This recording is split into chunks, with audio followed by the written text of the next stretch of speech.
Alléluia. Oui, bonjour, bonjour encore, chers amis,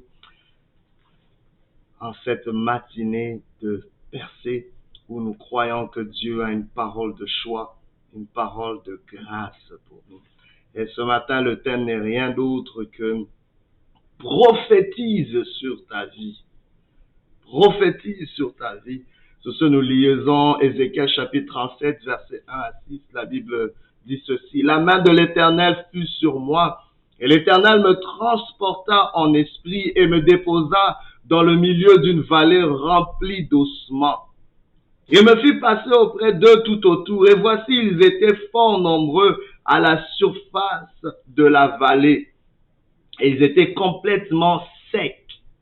Il me dit, fils de l'homme, ces eaux pourront-ils revivre? Je répondis, Seigneur éternel, tu le sais.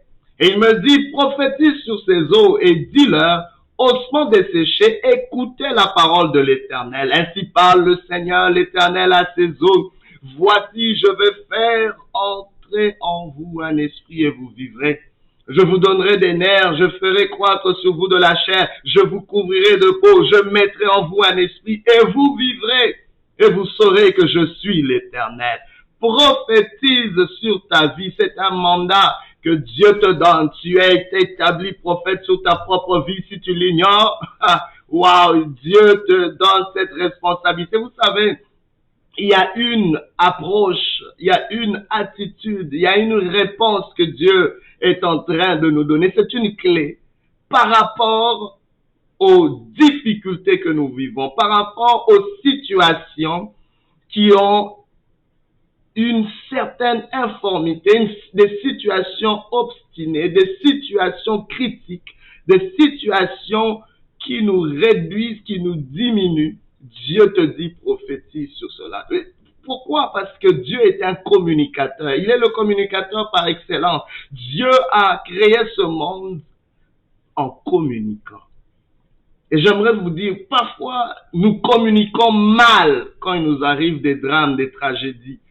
La communication ou la façon dont tu communiques devant tes situations, devant les circonstances, est capitale pour ta survie, pour ton émergence, pour ta percée.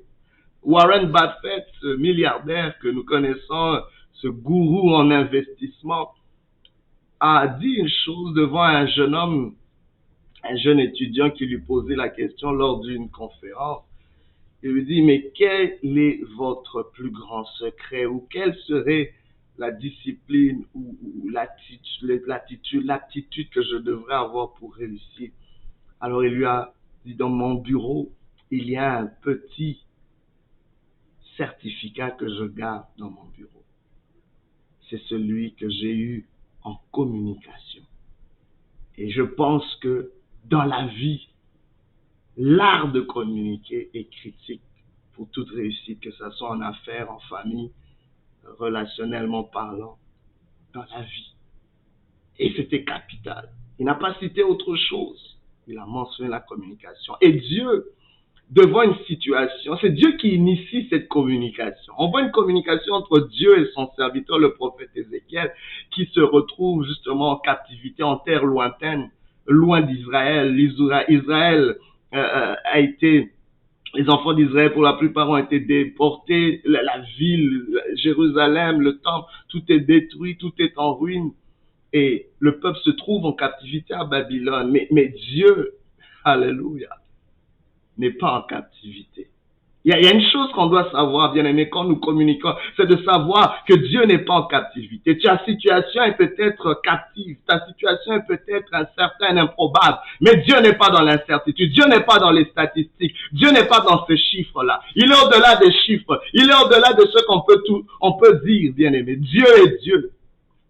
Vous savez, même quand on dit Dieu est aux cieux, mais comment pourrait-il être aux cieux quand c'est lui qui a créé les cieux? Comment pourrait-il donc être dans quelque chose qu'il a créé? Il est même au-dessus des cieux. Donc, il y a un mystère. Dieu habite une lumière inaccessible. Il y a quelque chose, bien aimé, dans notre communication, sachant que Dieu n'est pas un homme. Voilà. Alors, Dieu lui présente une situation. Il dit, voici les enfants d'Israël qui sont dispersés. Enfin, il lui donne cette allégorie en parlant des enfants d'Israël comme des ossements desséchés. Il dit, il voit une vallée d'ossements qui était très sec. Et puis, il lui pose une question critique. Vous savez, à chaque fois dans la Bible que Dieu a posé une question à ses serviteurs, ou Dieu a posé une question à l'humanité, c'est pas parce que Dieu veut être informé de quoi que ce soit. La Bible déclare, il sait tout. Dieu est omniscient, omniprésent, omnipotent.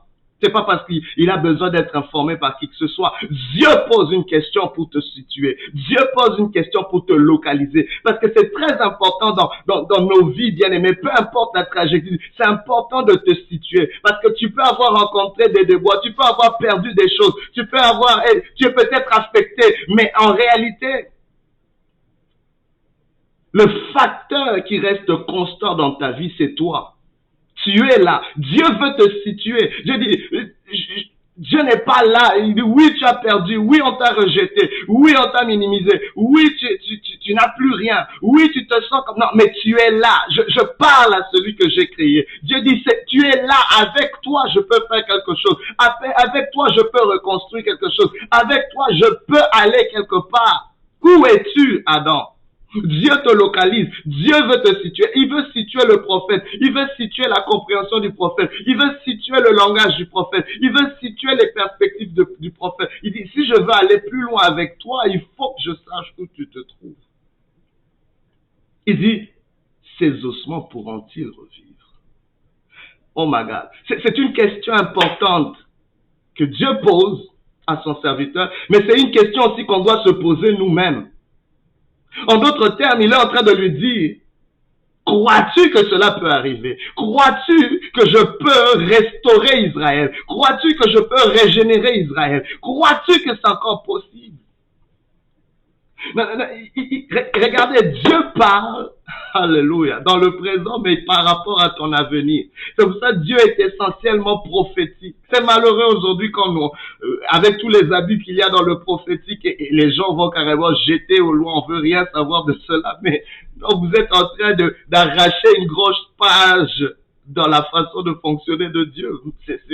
C'est déplorable. Dieu est essentiellement prophétique. Il annonce des choses avant que cela arrive. Et Dieu ne fait rien sans annoncer ce mystère au prophète. Dieu est essentiellement prophétique. Dieu appelle à l'existence des choses qui ne sont pas comme si elles existaient déjà. Si tu ne vas pas parler, oh my God, c'est très important et on le voit même dans le monde. Quand on a un projet, on est en train d'être prophétique parce qu'on est en train d'annoncer des choses qui ne sont pas encore là. On est en train de visualiser des choses. On est en train de communiquer par rapport à un avenir, oh my God, qu'on veut voir et pour lequel on veut travailler. C'est prophétique, cela. La planification entre dans le prophétique. Oh my God. Prophétise sur ta vie. En d'autres termes, Dieu est en train de lui dire, mais est-ce que tu crois que c'est possible? Mais regardez la difficulté du prophète. Dieu lui pose une question. Écoutez, il fonctionne avec des lois naturelles. Donc, il y a des lois naturelles qui te disent que quand il y a ça et ça veut dire que c'est impossible. Quand il y a telle chose, quand il y a telle situation, ça veut dire que nous sommes dans une impasse. Ses valeurs humaines, sa condition humaine ne lui permet pas de croire que c'est possible.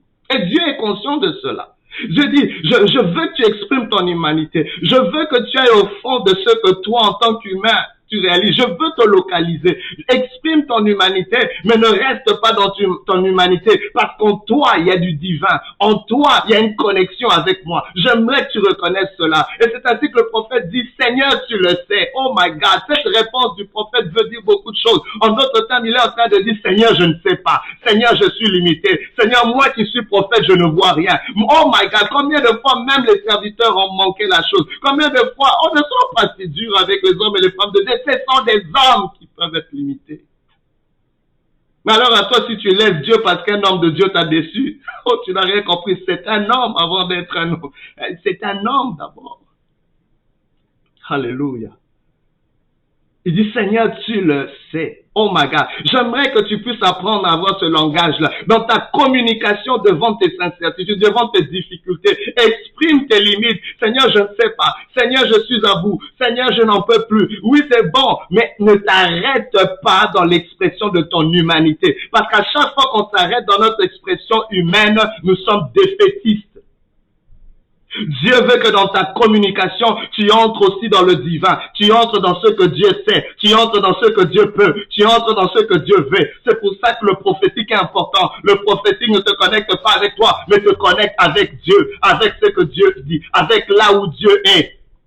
Oui, je suis localisé sur la terre où je suis limité. Le prophète exprime ses limites. Le prophète peut exprimer ses frustrations, mais il connecte avec ce que Dieu dit, ce que Dieu peut, les possibilités de Dieu. C'est pour ça que c'est important. Vous savez, Jésus-Christ dit, l'homme ne vivra pas seulement de pain, mais de toute parole qui sort de la bouche de Dieu. La Bible aussi déclare que l'homme a été créé de la poussière de la terre. Dieu a formé l'homme et il souffla en lui ce souffle de vie. Donc, quelque part, il y a une dimension toujours naturelle en l'homme et il y a toujours une dimension spirituelle, une dimension connectée à Dieu. Et c'est très important dans notre communication. Bien aimé, ne t'arrête pas dans le naturel. Ne t'arrête pas dans ton humanité. Oui, exprime-la parce qu'à chaque fois aussi qu'on refoule notre humanité, cela nous crée des problèmes parce que tout ce qu'on vit sur la terre, bien aimé, notre corps en pâtit, notre corps enregistre cela. Et il y a beaucoup qui sont traumatisés parce qu'ils ont vécu des choses. Il y a beaucoup qui risquent de quitter trop tôt ce monde. Je ne suis pas un prophète de malheur parce que leur corps a trop accumulé. J'aimerais qu'on puisse prendre soin de notre corps. Tu as accumulé beaucoup de choses. Il est temps de vider ce sac, maman. Il est temps de vider ce sac, papa. Il est temps de vider ce sac, jeune homme. Tu es trop jeune pour porter tous ces fardeaux. Décharge-toi aujourd'hui. Parle à quelqu'un. Exprime-toi. Parce que toutes ces choses que nous refoulons dedans de nous, quand cela ne trouve pas une expression adéquate, cela va trouver une expression opportune. Et au moment où on s'y attend le moins, pour tout chambouler. Et là, les gens vont être surpris. Mais d'où ça vient cela? Non, non, non. Le prophète prend le temps d'exprimer. Seigneur, je ne sais pas. Seigneur, je suis limité. Seigneur, je suis frustré. Seigneur, j'en peux plus. Seigneur, je suis fatigué. Mais il ne s'arrête pas là. Que le dernier mot ne soit pas dans ton naturel. Parce que quand tu restes dans le naturel, tu es défaitiste. Mais aussi, quand nous sautons le naturel, nous sommes juste dans le spirituel, nous sommes déséquilibrés. Et il y en a beaucoup qui sont déséquilibrés. Et c'est ainsi que les gens connectent avec Dieu en niant leur humanité et ça crée des problèmes. On reçoit des choses qu'on ne garde pas. On reçoit des choses de Dieu, mais qu'on n'arrive pas à garder parce que ton humanité crie, ton humanité est en train de dire, il y a quelque chose qui est dysfonctionnel, il y a quelque chose auquel tu ne prends pas un soin, il y a quelque chose qui ne peut pas contenir ce que Dieu a. Oh my God, c'est comme si on essaie de mettre du vin nouveau dans des vieilles outres, ça va affecter l'outre. C'est comme ça, parfois, on reçoit des grosses charges spirituelles, mais parce que notre corps, parce que notre naturel n'est pas, oh my God, formaté, formé pour garder ce contenu. Et cela brise. Mais le prophète, Dieu est en train de le coacher dans quelque chose, dans une communication merveilleuse. Il dit, waouh, il dit, parce que tu as répondu ainsi, mais non, voici ma solution devant ces limites que tu as. Voici la communication que j'aimerais que tu puisses avoir. Il dit, prophétise sur ces eaux. Prophétise sur cette impossibilité. Prophétise sur ces limites. Oh, tu as mal, mais prophétise. Tu ne sais pas, mais prophétise. Oh, bien-aimé, apprenons. Il n'est pas en train de dire, tu comprends comment les choses... Non, non, je ne comprends pas comment cela se fera, mais je prophétise sur l'ordre de l'Éternel. Je prophétise par rapport à ce que Dieu dit. Je prophétise par rapport à mon avenir. Oh, bien-aimé, ne laisse pas n'importe qui prophétiser sur ta vie, même si c'est un parent. Mais, oh, ma God, papa te dit que tu es un vaurien, tu finiras nulle part. Tu dis, avec tout le respect que je te dois, papa, cela n'est pas ainsi. Avec tout le respect, bien sûr, parce que je dois obéir à cette loi d'honorer mon père et ma mère, mais l'auteur de ma vie a dit autrement. Et c'est de ma responsabilité, de ma bouche, de ma communication, sortira, émergera ma vie. C'est très important. Tout n'est pas encore fini tant aussi longtemps que tu ne l'as pas communiqué. Retiens cela. Cela est pour toi. Tu communiques mal sur toi-même.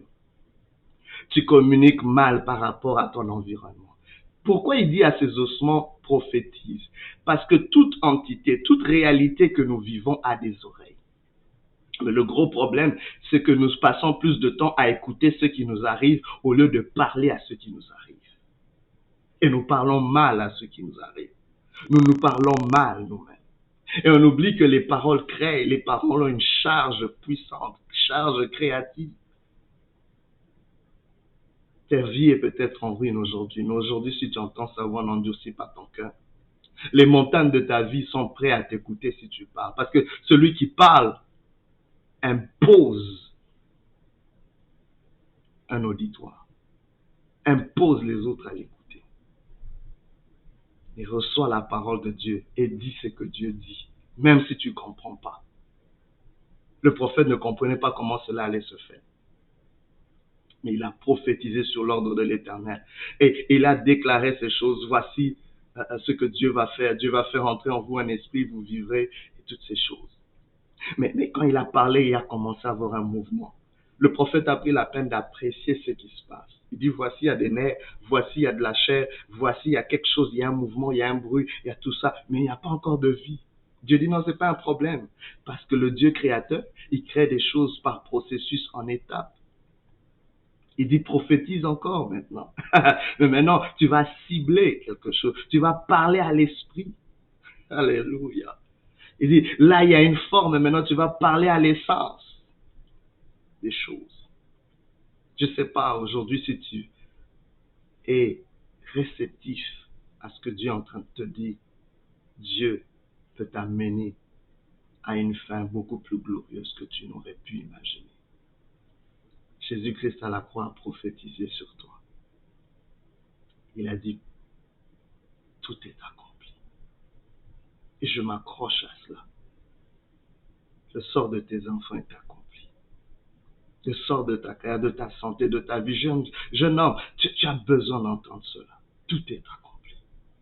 Que le Seigneur te fortifie, qu'il te bénisse. Prophétise sur ta vie. Alléluia.